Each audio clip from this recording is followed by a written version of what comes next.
All right, welcome to Game Changers. I'm Anna Berry. Today, I'm happy to welcome back Jason Cousins, the CEO of Glint, a company that's revolutionizing the financial landscape by allowing everyday people to use gold as everyday currency. Welcome back to Game Changers, Jason. Thank you, Anna. It's great to be back on Game Changers. All right, well, update us on Glint, and let's just remind our viewers, you're turning gold into everyday currency. So basically, you can buy coffee with gold, right? You certainly can. You can buy gold. You can buy as little as 1 cent's worth of gold or millions of dollars. So we're democratizing access. It can all be done just within seconds. You can download the app and register, get approved really quickly, and then be buying gold in any amount of fractionalizing. It's real physical gold, though, that you own. So there's no one else's liability, and it's stored in a secure vault, which is run by one of the biggest custodians of precious metals in the world. And it's audited on a monthly basis, and of course you can save that gold, but you can also spend it should you wish to, which is a utility that people don't have. Of course, if you go down the supermarket and you buy a gold bar, you go to a gold bullion dealer, what do you do when you come to sell that? It's a bit difficult. Of course, you can do that on the Glint app within seconds, and you can even spend it. So effectively, you've got your gold in your hand. And people are doing this because, of course, they're worried about different things that are going on, and they're worried about inflation. And gold is security, as we say, and Glint is its key. And people can put themselves on their own personal gold standard. Doesn't just have to be the domain of the super wealthy or governments or central banks. And you mentioned it perfectly. I mean, economic uncertainties, we're coming into an election year in just a few months in the US. So talk a little bit more about that. Why now? Why is this the perfect opportunity to consider investing in gold through Glint? Well, I think people know there's something quite wrong with the economy, and they might not understand it because the Nasdaq's going up still or has been, but they're worried about something. They're worried about the election. They're worried about this uncertainty is pervasive. It's not just about the economy. It's not just about the election, even. It's also about geopolitical risks. We've got conflict in the Middle East. We now have war in Eastern Europe. This is what I'm calling a polycrisis, Anna. I mean, I don't think certainly haven't felt anything like this since I was born. And unfortunately, our fiat currencies are not what they used to be. The year before I was born, the dollar was still backed by gold. But unfortunately, it feels like the empire is coming to an end, and empires don't tend to be taken over. That's not how they end. They normally kill themselves off by eating themselves. The debasement of the dollar, i.e., printing of money, is off the charts. And the scope of that printing and the scope of the government debt is just beyond most people's comprehension. I mean, if you think about it, if you look at the $35 trillion of debt, what does that mean? Most people might think, well, if I work really hard and I really get a good job over the term of my lifetime, I might make $1 million.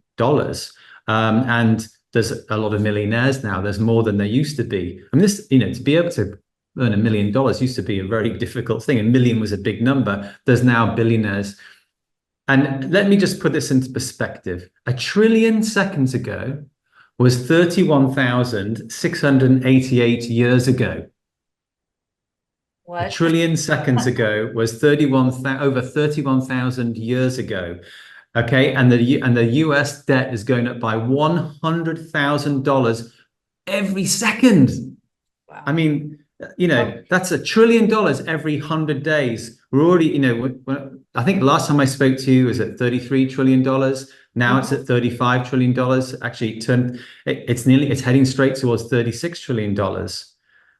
So maybe by the election, it's going to be $36 trillion.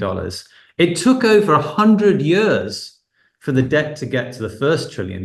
And now it's going up by every 100 days. And that's excluding, by the way, the 150 trillion in unfunded liabilities, for things like Medicare and for Social Security. So the government and the Federal Reserve are creating massive indebtedness for future generations. I mean, it's unbelievable fiscal policy. So It is. yeah, It's unbelievable. mean, But if you're in New York, you can see it right in front of your eyes, just ticking yeah. Can constantly you? with debt. Oh, Wow, yeah. they've got the debt clock. They've got the debt clock. Yes, they do. And yeah, I mean, it's just so bad. And I mean, I've got children, and I look towards the future, and it looks dark. And that's why I decided to set up Glint, and to give people a glint of hope. Well, and there's the positivity in that. And maybe a positive update. I believe last time you spoke about the United States, the states themselves are getting involved with gold. So, what is the update with that? And how can banks be partnered with this hopefully positive initiative? Well, it's fascinating. And I think what's really fascinating is it all starts actually with how your country was set up. You're not just a democracy. In fact, you're a republic, and you're a republic of these amazing US states, which have the power to create balance with the federal government and vice versa. And I think US states, it's incredible, really. I never thought I'd see it in my lifetime that they have people. It's a bottom up through a bottom up movement. People are saying we need to change this, and states are getting the courage, and the legislators in those states are getting the courage to say, hang on, we have the power. We need to be able to make change, and we have the power. Most of the viewers probably don't realize that actually, although the US Constitution forbids any state to make a currency, Article 1, Section 10, Clause 1 of the Constitution, you go and look it up right now, says that yes, no state may make a currency except gold and silver. Huh. And so the legislators in these states, buoyed by a movement from their electorate, which is, by the way, bipartisan support across this, because this is an issue of economic justice. They are working on considering, drafting, or even passing laws to make transactional gold bullion and silver legal tender.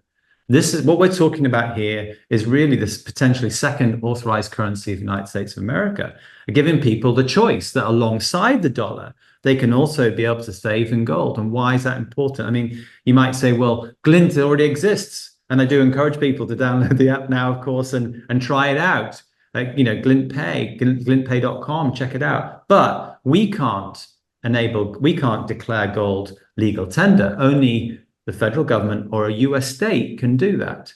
And of course, when you do that, what happens is if a state stands this up, they're protecting the rights of citizens to be able to use gold and silver as legal tender, as gold, and be able to buy it. And also, really, that if the state does that and it is an authorized currency, the IRS really should not be charging capital gains tax on it either, which would be great. I mean, I always say, look, if you're fortunate to have a capital gain, which you are with gold more often than not, but price of gold does go up and down as confidence in the US dollar goes up and down, and generally down, then you pay some tax. And in our app, you have a capital gains tax report we built with one of the biggest accountancy firms in the world. But with this, the state behind it, I mean, I think it takes it to another level. It's the embodiment, if you ask me, of what I see as the American spirit. Absolutely. Well, thank you for that brief history lesson as well. It's fascinating. Article 1, Section 10. I mean, this is important information for all of us as US citizens to learn the rules so we know how to work with them. Yeah, what are your rights, and of course you mentioned about the banks. Mm-hmm. And, I see the banks as being crucial for this. I mean, Glint operates in partnership with a bank in terms of the issuing of the Glint MasterCard, that, by the way, I probably didn't explain that. How do you actually use Glint? Well, you've bought gold, it's stored in a vault, and it's managed, the account is managed through our app, but you also get issued a Glint MasterCard. And with that, you're able to spend your gold. I mean, the merchant doesn't realize you're paying with gold, because what's happening in real time is your gold's being sold and the proceeds are sent to the merchant through the MasterCard network. We do that with a bank. But of course, especially, I mean, whether or not states get behind this can be integrated into banking apps, with open banking technologies and API, what's called API technologies. We can link the Glint product or a state authorized gold product into the app. Into the banking app. So you can have your checking account, your savings account, and your gold account, either your gold account or hopefully one day your state authorized gold account. And so people have the choice and the security that comes with gold. I mean, a lot of people don't realize that actually how many Americans are actually buying gold. The World Gold Council came out and said that 79% of Americans have considered, but they either have bought gold or they are considering buying gold. And actually, this is unbelievable. 18% of Americans think gold is the most important investment. So yeah, it's interesting times. I mean, that's actually a Chinese curse. May you live in interesting times. But I think if you're educated and you understand what's going on, I'd like to think that Glint here as well is offering some, as I said, glint of hope and giving people the opportunity to put themselves on their own personal gold standard and bring some reliability and security to their lives as we go through these uncertain times. Absolutely. And one last question for you, Jason, is a lot of people I speak to who are buying gold, they want to hold it in their hands. So Yes. is that available for those who buy through Glint Pay? Yes, everybody in Glint can have their gold if they've got enough delivered to them in a physical bar format. I think it's important to understand that effectively, though, with whether it's with buying Glint gold with Glint or whether you're buying gold bars, you have custody of that gold in both you have ownership in both those situations. It's just vaulted in a different way. If you have those bars at home, which I encourage everybody, by the way, to have some bars and coins at home, I think that's important. You're going to have to store them, though. You're going to have to look after them, and that's difficult. Difficult to get them insured. Difficult to keep that safe. And what do you do if you want to be able to sell it? It might be difficult. With Glint, I don't see it as a replacement for that. I do think as a complementary product, you can buy gold. It is yours. You have that ownership, but it's being looked after by the vaults with all the security around that. And you have the utility, the ability to be able to spend it anytime, whether it's a coffee, whether it's for school education, whatever it's for. You have that immediate, it's always in your pocket, so to speak. Well, there you have it. Gold as currency, giving people a glint of hope. Always great speaking with you, Jason. Thanks for joining us on Game Changer. Thank you, Anna. Thank you very much. All right. Thank you all for watching.